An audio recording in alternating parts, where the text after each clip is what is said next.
Late in the year 2000, Florida certainly dominated the headlines, with an undecided presidential election coming down to 537 votes and not being decided until December 12th.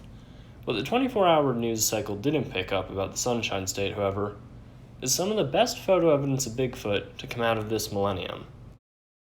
The pictures are called the Myakka Skunk Ape photos, after where they were taken, Myakka, Florida, and the type of Bigfoot that they're said to show, a regional variant called the Skunk Ape.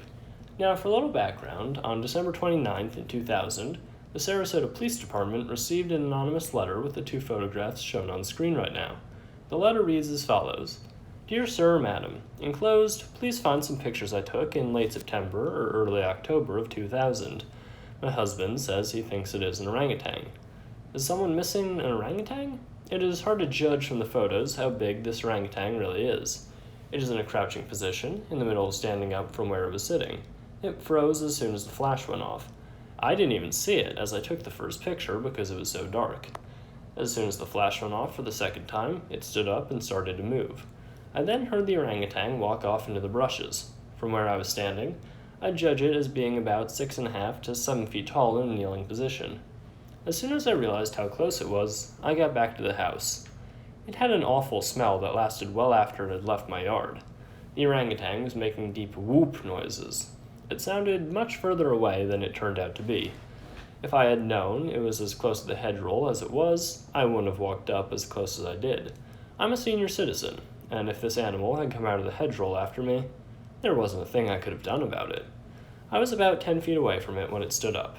I'm concerned, because my grandchildren like to come down and explore in my backyard. An animal this big could hurt someone seriously. For 2 nights prior, it had been taking apples that my daughter brought down from up north, off our back porch. These pictures were taken on the 3rd night it had raided my apples. It only came back one more night after that, and took some apples that my husband had left out in order to get a better look at it. We left out 4 apples. I cut 2 of them in half. The orangutan only took the whole apples. We didn't see it take them. We waited up, but eventually had to go to bed. We got a dog back there, and as far as we can tell, the orangutan has not come back. Find out where this animal came from and who it belongs to. It shouldn't be loose like this. Someone will get hurt. I called a friend that used to work with animal control back up north, and he told us to call the police. I don't want any fuss or people with guns traipsing around behind our house. We live near I-75, and I'm afraid this orangutan could cause a serious accident if someone hit it. I once hit a deer that wasn't even a quarter the size of this animal, and it totaled my car. At the very least, this animal belongs in a place like Busch Gardens, where it can be looked after properly. Why haven't people been told that an animal this size is loose? How are people to know how dangerous this could be? If I had known an animal like this was loose, I wouldn't have approached it. I saw in the news that monkeys that can get loose can carry hepatitis and are very dangerous. Please look after the situation. I don't want my backyard to turn into someone else's circus. God bless. I prefer to remain anonymous. For a little perspective here, the average orangutan is well under 6 feet tall, so if her estimates of the creature's size are even halfway accurate, it seems unlikely that we're talking about a misidentified animal here.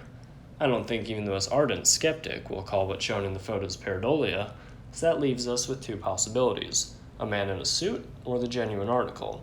Now, while this is no patty film, there are a few details that stick out to me as interesting. As far as the creature's size relative to the plants surrounding it, dwarf palmettos, everything seems to check out, so I don't think we're looking at a Shadowlands photo type situation here. The eye shine is interesting, as it has been reported by many Bigfoot eyewitnesses, but it could just be an effect from the flash from the camera. The entity's teeth and muscle definition seem like they'd be difficult, although not impossible, for a suit to imitate.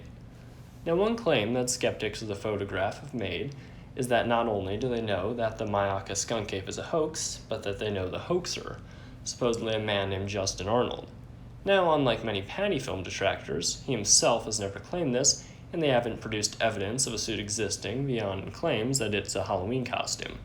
They do know that he lived in the area, had the means to create the hoax, and is viewed as being responsible for many hoaxes by the Bigfoot community. Some have claimed that the photo was taken in his parents' yard, as evidenced by the pimento leaves, but they are common enough that it could just as easily be any yard in the area. One last detail that stood out to me after some further research was actually related to the area where the photo was taken. Sarasota's violent crime rate is over twice that of the United States and was over twice that of the United States in the year 2000. Regardless of whether or not the photo is genuine, a letter was sent to the Sarasota Police Department, meaning a hoax would not only be diverting badly needed police resources, it'd also be a Class 1 misdemeanor in the state of Florida and could result in up to a year imprisonment. Do you believe in the Myakka skunk ape? Do you think it's a hoax and you can't be fooled again? Or is Bigfoot's existence an inconvenient truth? Let me know in the comment section below.